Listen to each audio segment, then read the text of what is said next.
Oh, we see it. So boom.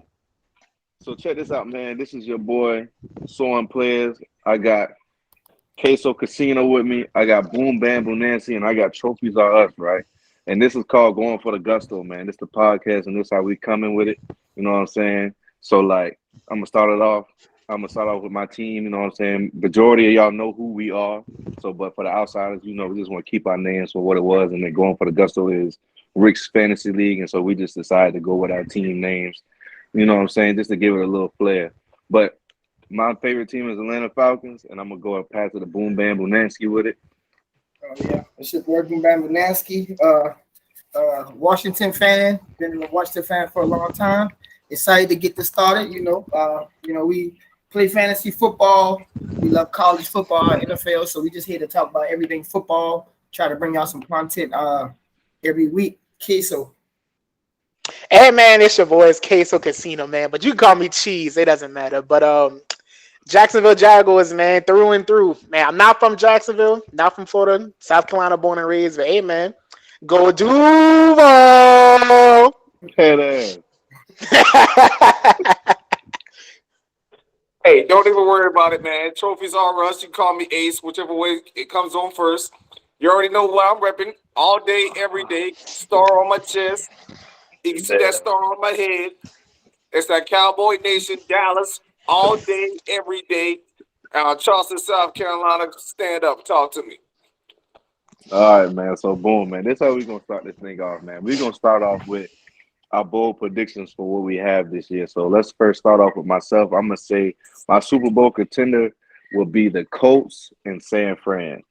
I know that's a one, but those are my contenders for Super Bowl. I think for Offensive Player of the Year, I'm gonna go ahead and give it to.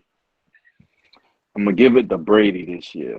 And I hate to say it like that, but I'm gonna go ahead and give it to Brady. I'm gonna say my offensive rookie of the year is gonna be Drake London. It might be a little bit of bias in there, but I think the boy really gonna do something. Defensive rookie of the year, I'm gonna go ahead and give it to. I'm gonna give it to Sauce because I've seen some preseason snaps to him, and he looks real fluid in what he's been doing, and he's knowing that cover three defense very well. My defensive player of the year, Aaron Donald. I don't think the question was that one. So I'm gonna say with something. And what else I'm missing? And coach of the year, I'm gonna give coach of the year to. I'm gonna give it to Robert Saleh because I think he got something going on down there or up there in New York. So we just see where to go from there. So I'm gonna go ahead and pass it to Bam or whoever want to chime in right now to get them both predictions out. Yeah. Defensive player of the year. I think Miles Garrett. He'll hold it down. I think Miles Garrett have a good season. As far as sleeper picks for the Super Bowl, Denver. Denver got a pretty complete team. I think they can go kind of far.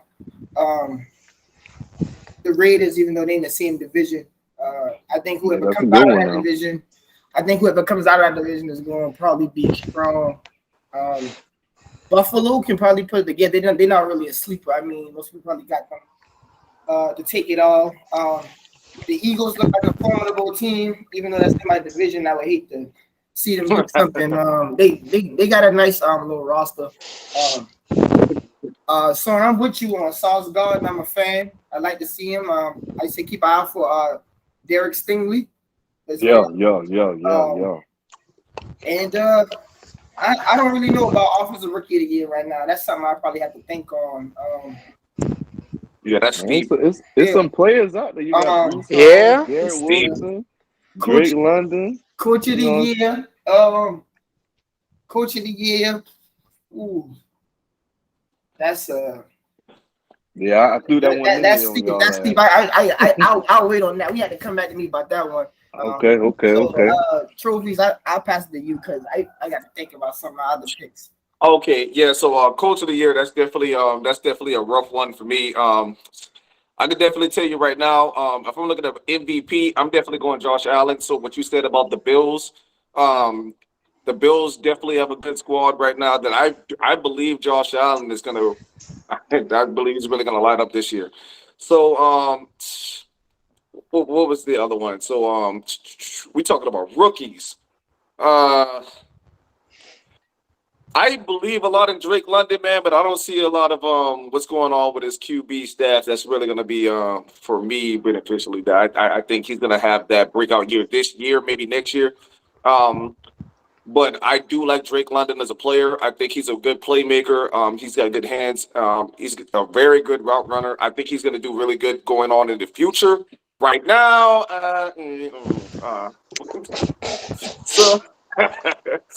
so sorry for that. Well, what was the other criteria you had over there too? Super Bowl. you You got got in the Super Super Bowl Bowl. Super Bowl contenders. Okay, Super Bowl. I can tell you right now, anybody, I don't want to hurt anybody's feelings that's a Tom Brady fan out there, but he's not going. I'm sorry. Uh, he's not going to do it. But a sleeper team that I think to go to the Super Bowl is definitely the Raiders. I think people sleep on the Raiders very, very heavily because they have some firepower out there, man. Like you got Josh Jacobs. They just got over Devontae Adams. They got Darren Waller. Like they got a lot of firepower out there, and I think a lot of people like to sleep on them, man. This is don't sleep on them. Hey, K-So, who you got? All right, man. For the Super Bowl contenders, I got the Bills coming out the AFC, and then I got San Fran coming out the NFC.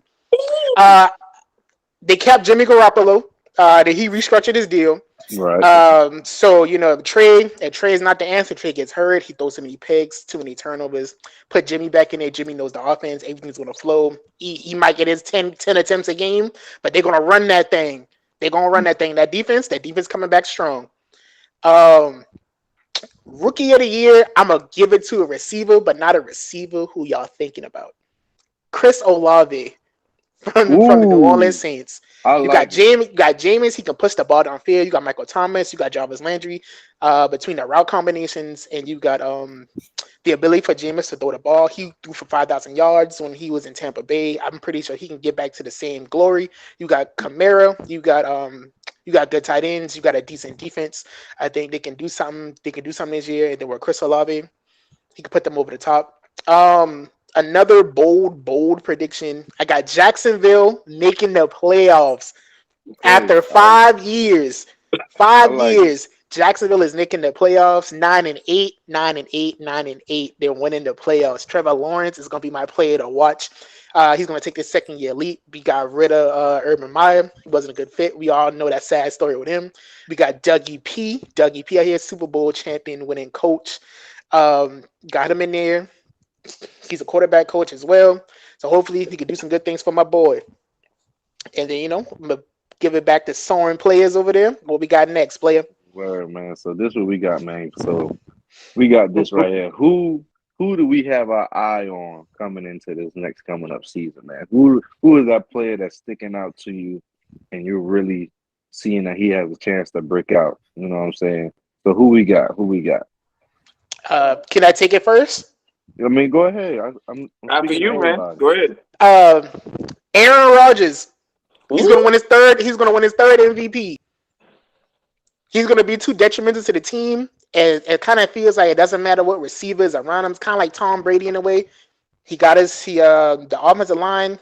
It's okay. It's still up there top 10. I believe that he still got he gonna have his rookie receivers. He can go through his growing pains. They're gonna get a good couple of wins early on in the season. Build up the confidence of the young rookie receivers. He got his 2 running backs. He got his defense. The defense is still there. Aaron is poised to make another MVP run. My player to watch. I got 2. The 2 people that I want to say is well, first I want to say Davis Mills. I think he came on kind of strong towards the end of the year. Boy. Hey, and we've been talking about Davis Mills amongst The middleman himself. Yes, sir. Davis Mills, and I'm gonna tell you the one to really keep in mind on Amon-Ra St. Brown, boy. Listen, hey, my word. guy is Keep talking, player. He gave. I think he's gave for like 1,300 yard receiving. I think people are over. People listen to the media and stuff too much, and they're they doing Jared Goff dirty. They act like the man can't play football at all. The man did go to the Lions. He went to a bad team. So what can you really expect? But the Lions, you know, they starting to do something. They look like they drafting well. They had a good draft, man. They had a good draft. People in there. You know what I'm saying? My boy TJ Hawkinson should be holding it down at the tight end spot. So I think Jared Goff will have a pretty decent season. I say about 30, at least 3,800 yards passing. As long as he throw under 12 picks, then I think they'll be all right. But you know, DeAndre Swift in the backfield. I think the Lions they're putting stuff around it so Amar St. Brown can like really hold it down, and I'm sure. But my main one is Davis Mills. I feel like the Texans will be like they'll probably only win like 6 or 7 games, but I think he definitely will be one of the players that stick out for everybody. So trophy is on you. I mean, honestly, I believe Davis Mills might actually. I think they might actually get like 7, 8. I think that might be like a little underselling them because the way how they're restructuring that team, even without Deshaun Watson, I feel like they look pretty good this year, man. More than people give them credit for. But the whole reason that I have my Raiders pick, I'm still standing by Derek Carr, man. Like people are. Yeah, you've been a so big hard fan of Derek Carr for a minute now, and I agree with you on that too. I really believe people are sleeping on Derek Carr really hard. Derek Carr just came off a 4,000-yard season 2 as well. Like Derek Carr has the weapons in the arsenal that he needs this year. Like it's like everything that he needs is already lined up for him. They got a pretty decent offensive line.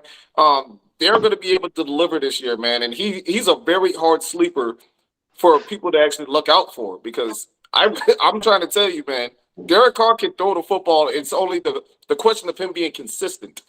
Like if he can prove the consistency, Derek Carr is a savage threat inside of the NFL league right now. People need to show him respect.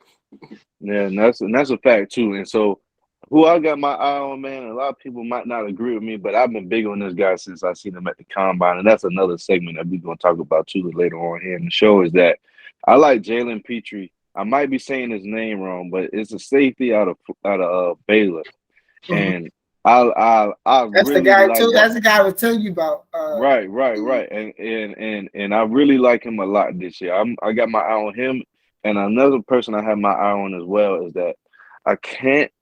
Oh man, I'm having a brain fart as well. I want to say his name. Dog, what's my dog's name? And I've been talking about him so much this year. From Georgia? You talking about good buddy from Georgia? Well, not Pickens. I ain't really been too big on Pickens, but I have been I'm big on him, but that's not one of the players I'm really looking forward to watch and play. It'll come back to me later on once we get back into it. But man, we're gonna go ahead and get on through and move on to the next thing, man. We're gonna talk about these the players that people don't want to talk about, man. You know what I'm saying? They don't want to talk about these players, man. And so a person that came up through the messages earlier this morning was they don't want to talk about Zach Thomas, man. They do not want to talk about Zach Thomas, number 55 with the big neck roll on his back. You know what I'm saying? So, you know what I mean? The man was really holding that shit down in the middle, helping Channing Crowder do whatever he needed to do, telling him what he needed to be doing on the field and stuff like that, man. So that one was coming from Boom Bam Bonanski this morning in the chat. But I'm going to come up with another name, man. Nobody want to talk about Dre Bly. Nobody want to talk about Dre Bly, man. Dre Bly was really a good, solid corner for many years in the league, man. And he don't get the credit that he deserves, man. So if this come across your this come across your YouTube feed, man, hey, bro, from Carolina, man, we fuck with you down here. You feel me? Right. Word. So, I'm going to pass it on to somebody else to see who want to do, or somebody else chime in on how they feel about players that nobody want to talk about, man. All right, hey, man, I'm going to go ahead and take it from there. I got a player that I don't think nobody really going to talk about this year. Stephon Gilmore. Just because he moved on doesn't mean he lost it. He can still press. He can still play. He can still play in zone. He can still play the flats, play the coverage, play the boundaries. Come on, man! Don't sleep on my South Carolina native. Man, but queso. But people talking about Stephon Gilmore though. I thought you was about to mention somebody like. I thought you was about at least I thought you were gonna talk about Shaquille Griffin or something like that, man. You mentioned a big name player, or you at least could have said William Jackson. Because You know what I'm saying? they're forgetting about the greatness. They're forgetting about the greatness of Stephon Gilmore. I mean, he play a position where he's old for the NFL at his position. So that's probably, I don't know about him pressing weight. He's 30 right now, 31. I want to say he's 30. Okay. That's not too bad. Wasn't Revis about 30? 31, 32? Not in his heyday. Yeah. In his heyday. but no, if we talking about players that's in the league now that nobody want to talk about, I'm gonna see this because I see this every year. Nobody want to talk about my boy Chandler Jones. He just went to the Raiders. Chandler Jones is an elite pass rusher. He never get mentioned with the other elite pass rushers. I don't know why. You don't think so though? I believe the man get mentioned though, but I'm gonna let you finish though. When you think of the top, when somebody says who's the top five, now he got the stats to back it up. If you say who's the top five pass rushers, you're gonna hit Myles Garrett, TJ Watt. You know, people gonna bring out Micah at this point. I mean, I hear people talk about Cameron Jordan, Cameron Hill, people like that way before they bring up Chandler Jones. I feel like his trade to the Raiders, but I don't know if they traded for him. They got him out of free agency. Well, yeah, I think they traded for him. I believe. I think they really traded for him. Cause I think they traded him. I think they traded him with Rodney Hudson. Okay. I believe. Okay. So when you talk about the AFC West, everybody say, "Hey man, we got the Chargers because Khalil Mack went there." But you know, over the last, let's say 3 years, I mean, Chandler Jones did get hurt, and Khalil Mack was kind of hurt too. But statistically, Chandler Jones been playing better than Khalil Mack if we just take the last 3 years. Right? Man had 5 sacks in week 1. Come on, did. You know he was giving Taylor Lewan nightmares. Come on, so that's a player I think people don't really want to talk about too much. Even Roquan Smith. I mean, I don't think he's looked at as an elite middle backer. Hey, that's Trophy's favorite guy right there. He might as well come over to the Dallas side, baby. Come over to the Dallas side. Stop it. That boy go down and they ain't about to trade that boy to Dallas. If they trade that boy going to the AFC, so he ain't got to worry about him no more, man. I'm trying to tell you that's what it sounds like, man. Hey, but Roquan Smith is definitely a person to look out for, man. Oh, so, hey, people's over there. Speaking of Chicago too, Darnell Mooney, man. Yeah, Darnell Mooney. Yeah. I like it. Yeah, and you know he's another player I'm very excited to watch this year because I want to see if him and Justin gonna get on a page where like you my number one, like I'm coming to you. You know, I want to see if they can build that this year. Even though the Bears have an awful offensive line, I don't know how they can. That was my next part. But go ahead, Trophy. Go ahead. It's on you. All right, so I mean, if we talking about people to look out for, man, like, hey, if you want to talk about a match made in heaven, y'all need to pay attention to freaking Valdes-Scantling in Kansas City. No, Ian. Yeah. Valdes-Scantling over there in Kansas City is about to light it up, dude. I hope y'all realize that, man, because he's finally got his true potential going to be out there. So, especially with Tyreek Hill over there in Miami now. This man, Valdes-Scantling is going to do it. I know, man. He's going to do Valdes-Scantling the Patrick Mahomes watch. I mean, Juju. I'm telling you, that's a sleeper. Hey, everybody, y'all heard it here first now. Trophies are us. Valdes-Scantling, Patrick Mahomes. Watch you have a great season. Say again, Queso. Man, over in Green Bay, did y'all forget what that man did in Green Bay? With the deep route, the deep post? Man, don't tell him, jeez. Man, they don't know. They don't know about it, man. But don't tell him, man, Queso. like I don't like it because all right, you know what? I'm gonna be the one to be the asshole, right? So I'm about to look up some stats, man, because this right here, we ain't about to do this. Listen, Valdes-Scantling is gonna have a year. I'm gonna let you go ahead. You go ahead. No, I was just gonna say Green Bay got a kind of weird offense that like the Kansas City offense isn't gonna do him justice because he got Andy Reid now. So he'll be in a better situation. I better. I feel like Juju gonna get a Juju lot gonna of. be And then the Sky, they've been talking about Sky Moore all like all they've been talking preseason. to him All all preseason. preseason So they been talking I about don't this know man. if he gonna get like I can see Valdez getting Scantling about 60 receptions. I don't know if he go over that because Travis Kelce can still get you about 95. I mean, Right. because you're looking at like the reps per wise, right? Because the way how I'm looking at it is the way of the utilization of Valdez Scantling himself. It's almost like how Michael, how we keep having the same thing about Michael Gallup. Michael Gallup, y'all. Hey, that's my nick. That's my dog. God, My dog, man. Michael. Yeah. So it's the Man, same way we listen. keep talking about Michael Gallup, dude, the way how he's utilized inside the offense. So you Right. can look up the numbers and say what he does for the offense, but you can look at the play style of how clutch he is towards the play. Like you can see what he offers towards the offense and the team. Well, I'm gonna say And this, I've watched right? Valdez. I know you watch them, but for somebody that has a 47% catch rate, I ain't know, Bubba. The man, Okay. he like, I don't know.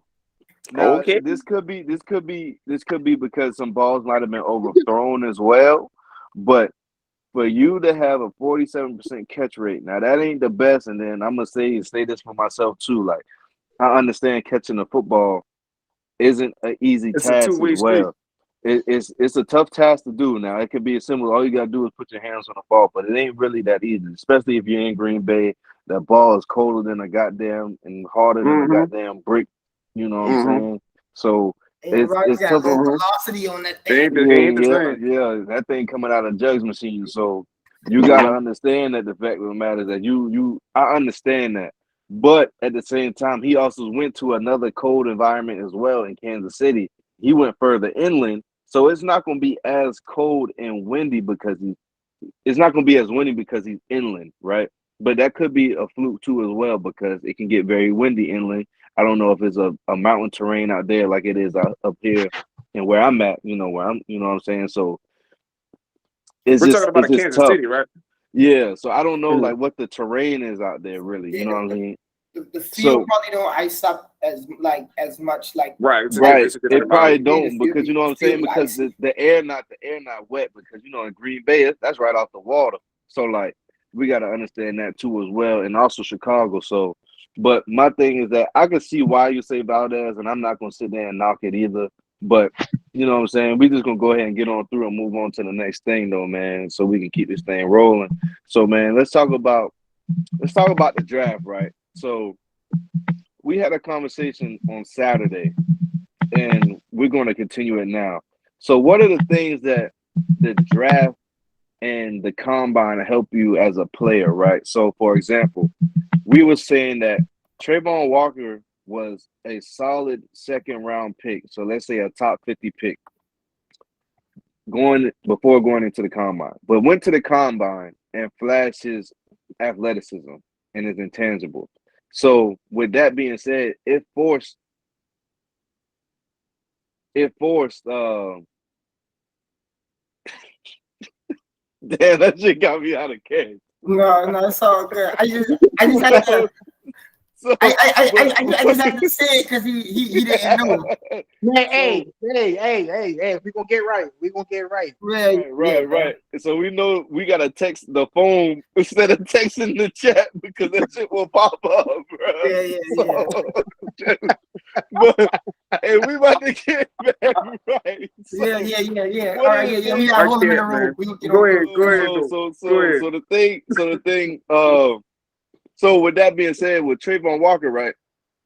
He ran the 4.5, and then also he looked very good within the linebacking drills, and so that I think that really what drove his stock through the roof. But at the same time, it's a tough slate though, right? You know what I'm saying? Because some players might not even rise just because they look good on that field because they will go look at the numbers, and it's a double standard, absolutely. But if the player looked, I think with his playing ability, I think him going before Aiden Hutchinson might have been the best play because of the defensive scheme that might be ran down in Jacksonville. right? Him and Josh Allen might be able to get back in coverage. Now, I don't know about Josh Allen drop back in coverage. Okay, so you would have to verify that. You know what I mean? Verified. So he can drop back into coverage. Yeah. He came a long Okay. way. He came a long way from his rookie year now. He might not be an elite linebacker coverage, but he can cover his ground.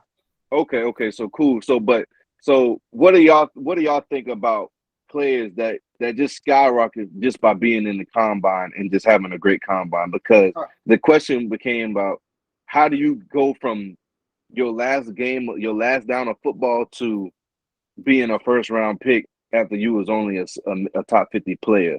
So like that's just the question that we are being asked, and then we're just gonna run with it from there.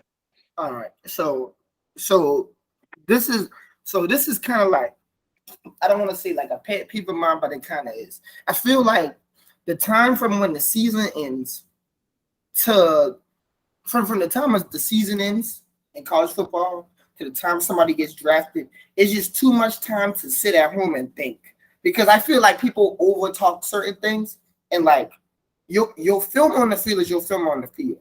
If somebody looks fast on film on the field, they can probably run fast. It shouldn't matter if they time 4.4 or 4.5, because I get it. But I think a lot of people don't understand how the separation of like point something of a second. So like it's like if a guy runs a 4.3 and I run a 4.5, it's not like the 4.3 guy is completely leaving me. It's like it's 0.2 of a second. So it's not like he's so far ahead of me. So it's like you go from a second round pick to a first round pick because rather than running 4.41, you ran 4.38. So they're like, oh, like the guy's a speedster. I just think like the players who are highly scouted, like at the time, I think you should stick with those players. Now, every once in a while it works out, but the worst part about it is that all the scouts say the same thing, so they can cover their own behind, right? They're gonna say, well, he had upside. So they're not gonna say, I think he's gonna be good. I just think he has potential.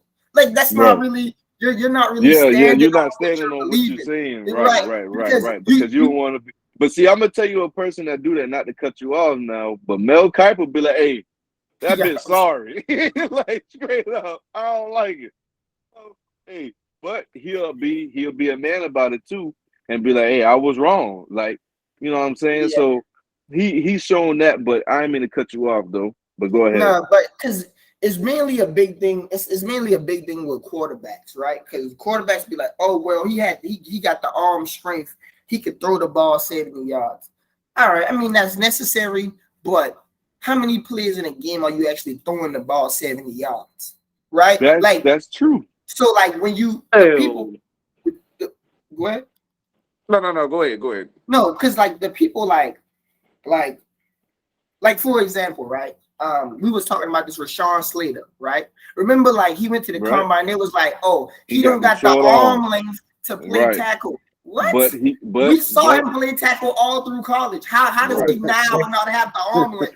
Or like they be like, well, Kenny Pickett wears gloves when he throws the ball. He been doing that. He still can throw the ball. Like right. NFL level, I guess it's different, but you know, it's whatever. I mean, but that is true at the same time though, because shoot, man, sometimes them DMs come out there with that long stab, man, and that boy can't get his arms on that man. So then you're worried about a player that got super long arms. Like let's say Rashawn Slater against a Myles Garrett. Now, did he hold his own?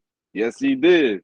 Does Myles Garrett got them long stabbing arms? That's Myles Garrett is a freak of nature, though, bro. We saw this man doing 360 dunks. Like no, that is true. But I'm saying like that's why they worry about that arm length, because you know what I'm saying, the man got to be able to be hands on, and we ain't talking about no math tests. You feel me? So like, so we gotta be aware with that too at the same time. So now we gotta be understanding that they look for those type of things because those are the phototype that we need. And so once you don't see that phototype, you kind of get scared of it's kind of like you with a girl, right? And you don't want to leave her because you're scared of starting over. You know what I mean? I know that's hella off topic, but that's just the same thing though, right? I just I think, mean, but for real, but I just think if you played football and I see you can play football, the rest shouldn't matter. Because we see you like we see you compete. Then it be worse because you'll see people compete against other people, and then say, okay, like for example, like remember when LSU, I think when they won the championship, we saw Derek Stingley covering all these people, but then it's like when the draft time comes, well, can he really? We saw him do it already. What do you mean? right. He did it at the highest And level. that's without and that's without a pass rush too, right? Because who was the LSU defenders on the D line at that time? Either. Kavon, Clay Oh well, yeah, Tashawn was there. I think. Clay Song. No, he was a linebacker. He was a linebacker. I mean, he was rushing. But he was though. rushing the passer though from the 4-3 spot. Yeah. From being the outside linebacker in the 4-3. So like, who else was really? I don't even know what they had. I can't remember that. Exactly, and that's not trying to put no knock that whoever was on that line that you ain't sorry either. Now it's just the fact that like you was playing your part. You know what I'm saying? That's right. You know, That's true. you know what I'm saying? So I mean, it's just but no. Trophies, you go ahead because you about to say something earlier. I want. Yeah. No, because what I was trying to get on the understanding of, are you saying about like somebody that's like at the combine? You saying about how their physicality is or how fast they are? You said about arm strength, about like how strong a quarterback can throw a ball down the field, and that being decisive about like how good they are as a player. Was that the question? Yeah, kind of. So yeah, really, in the sense of like, put it like this. Let's put it to where a term that like, not saying that to where you would get it, but like to where I feel like you will understand. So like, let's put it like this. Say me and you both run 49, right? The last time we raced, right? So then, right? But you come out and run 48, but I still go before you, right? But I just beat you in the last race, but you just ran a better time than me right at the combine. So how so even though I still beat you, but you ran the better time, right?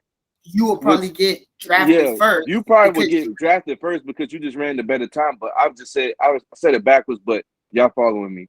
That you end up going before me.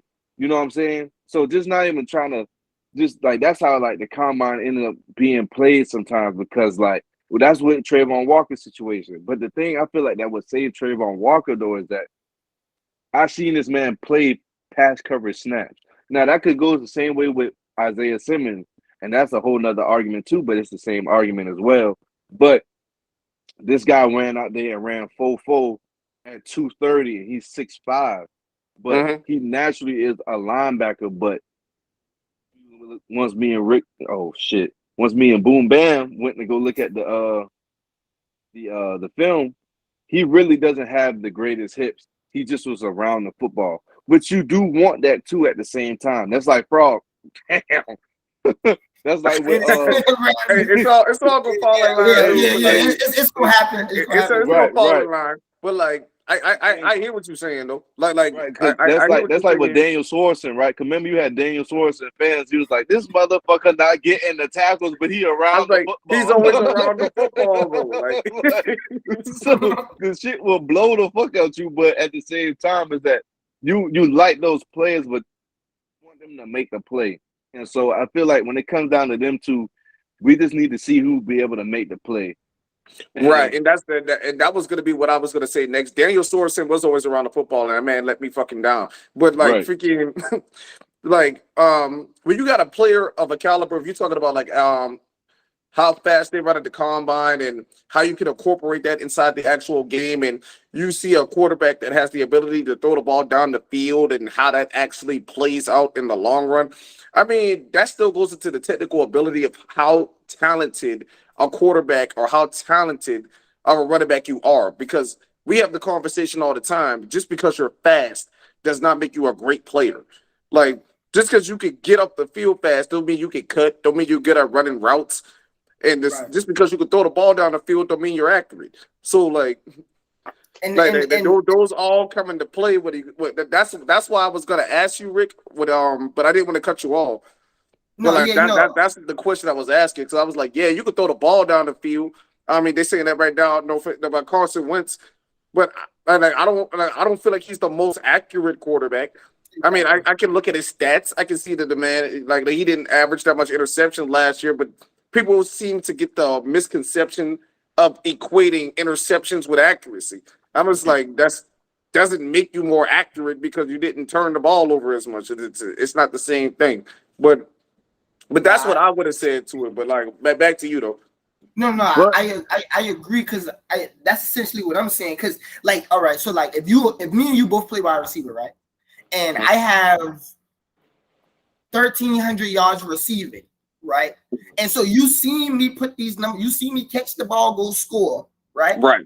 You got 700 yards receiving, but we get to the combine, you jump higher in the vertical, you run faster in the 40, and then you get drafted. Before me, it's like, but I've already produced what I've produced. Exactly. You can't say, well, even though I saw you do this and I saw him do that, because he's this, he has the possibility of being better than somebody that's already showed you they're better. Yes. Right, that's kind of. That's the thing. That's the gray line area too, because sometimes an organization will look at it. Well, maybe the scheme wasn't built for him, and he wasn't really fit for that. And I feel like we've seen examples of that too, though, where that a player wasn't really very productive in college, but produced very well in the league because of the system that he was in. And that's another segment I want to talk about too, because I feel like a person that's a product of their system, and I don't think he's not that great. It's TJ Watt, man. Yes. I don't think people realize TJ Watt has Cameron Hayward that's taking away two gaps, and he's just all alone on the outside with the tight end or whoever's chipping him at the time. But whoever comes to chip on a chop block him is normally a player that's smaller than him, right? And with that being said, is that he like. You just it's a tough slope, bro. But man. But James, but no, my bad. But no, at the same point in time, when you look at his pass rush win rate, though, he is winning his one-on-ones. So no, even and that's what you're supposed to do at the same time, right. though. But it's still a fact of the matter that he's not who we think he is. That same thing with Bud Dupree, right? And come to find out, that's my people's. But at the end of the day, is that you just can't. It's like it's tough, man. It's really tough.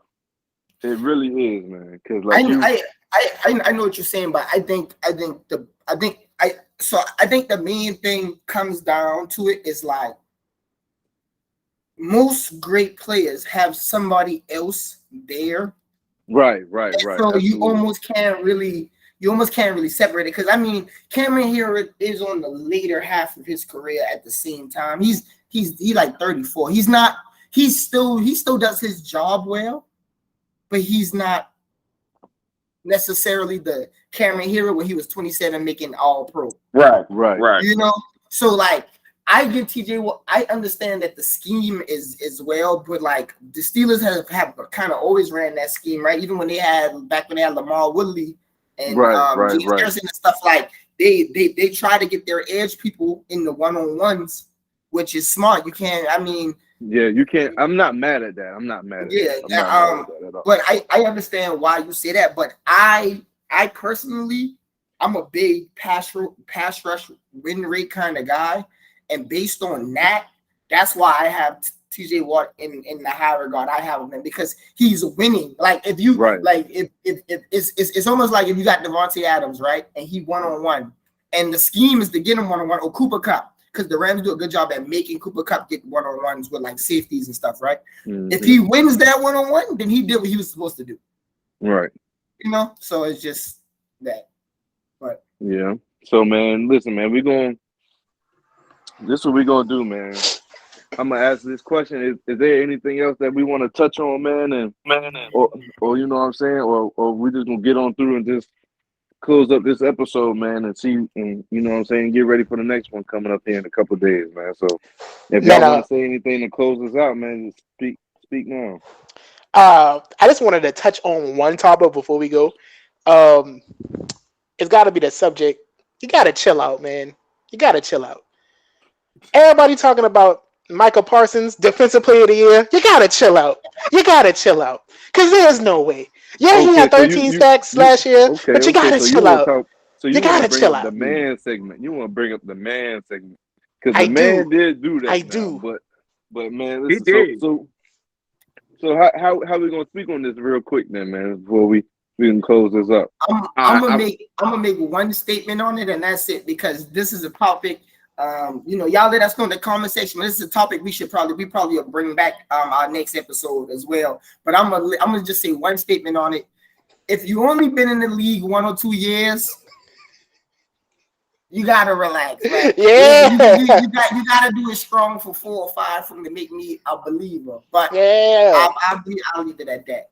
Go ahead, Uh, Trophy. All right, word.